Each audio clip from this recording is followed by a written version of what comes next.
In the heart of Vilnius, the halls of power are crumbling. A Prime Minister brought down by scandal. EU funds vanished. And in the shadows of the Suwałki Gap, Russian tanks rumble to life. As protests erupt and NATO watches the eastern skies, one question echoes across Europe. Can Lithuania survive a crisis from both sides?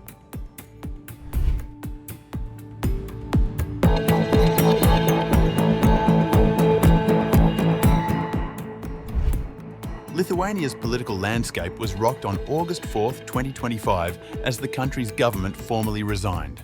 The development comes following Prime Minister Gintautas Paluckas' decision to step down last week amid a series of corruption allegations.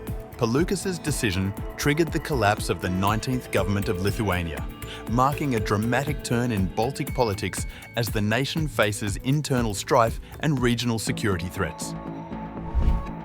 Having made the decision to resign as Prime Minister, I announced that the 19th government of Lithuania is resigning.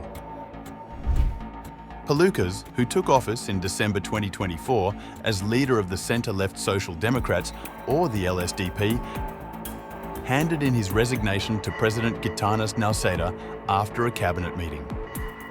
The move followed a 2-week ultimatum from the president demanding clarification over a string of ethical breaches linked to Paluckas' business ties. Rather than confront the charges in public, Paluckas also resigned as party chairman. He continues to deny all wrongdoing. It may sound dramatic, but I'm stepping down. You will continue your work in an acting capacity until the new Prime Minister decides what changes will be made.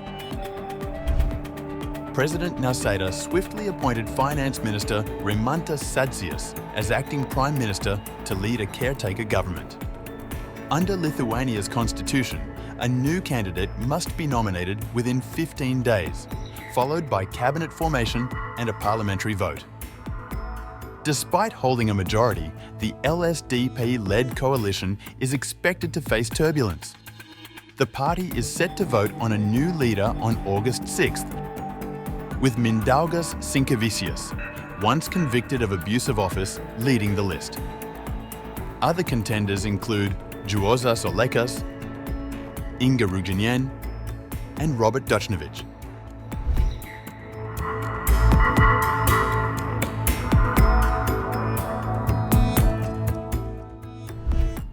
At the heart of the uproar are investigations into the alleged misuse of European Union development funds.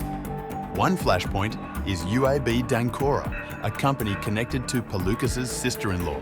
The firm reportedly received $184,500 in EU money to build an electric boat charging station in a landlocked village with no navigable water. Critics have pointed to this case as symptomatic of deeper issues in the way EU green funds are allocated and monitored.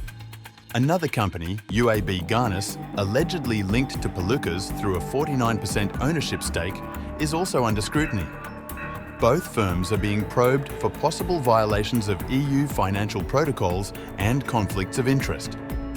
The scandal has reignited public debate over older, unresolved accusations against Paluckas, including a 2012 fine he received over the unlicensed distribution of rat poison while serving as a city official.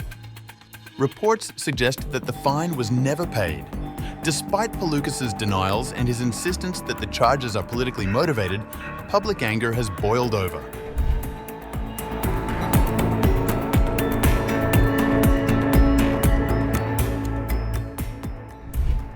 While Lithuania scrambles to restore political order, a security storm is gathering on its eastern border. Russian and Belarusian troops are preparing for Zapad 2025, a massive joint military drill that's sparking concern across NATO's eastern flank. Traditionally a quadrennial exercise, Zapad this year could mask actual troop buildups near the Suwałki Gap, a key NATO bottleneck between Poland and Lithuania. Belarus insists the drills have been moved inland. But Minsk's recent claims of provocative Polish and Lithuanian actions have raised fears the exercises may shift closer to NATO soil. Official figures suggest around 13,000 troops will participate, but analysts estimate the real number could exceed 100,000. Compounding fears. Russian tactical nuclear weapons now stationed in Belarus. Vilnius isn't taking chances. Lithuania has ramped up surveillance along its eastern frontier. NATO has increased air patrols and Poland is coordinating joint military exercises. Estonia, Latvia and Lithuania are reviewing emergency response plans, including civilian evacuation drills. We stand firm with our allies. The integrity of NATO territory is not up for negotiation, nor is the safety of our citizens.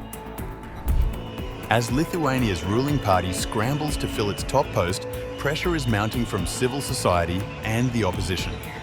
There are calls for snap elections, stricter EU fund oversight, and tougher laws on political financing. This is a moment of trial, not defeat. Lithuania will not be bullied from within or beyond. We are a democracy, and we will act like one. President Nausėda's leadership is under the microscope as he navigates both political chaos and the spectre of war. The coming days will test not just party unity, but the strength of Lithuania's democratic institutions in an increasingly hostile neighbourhood.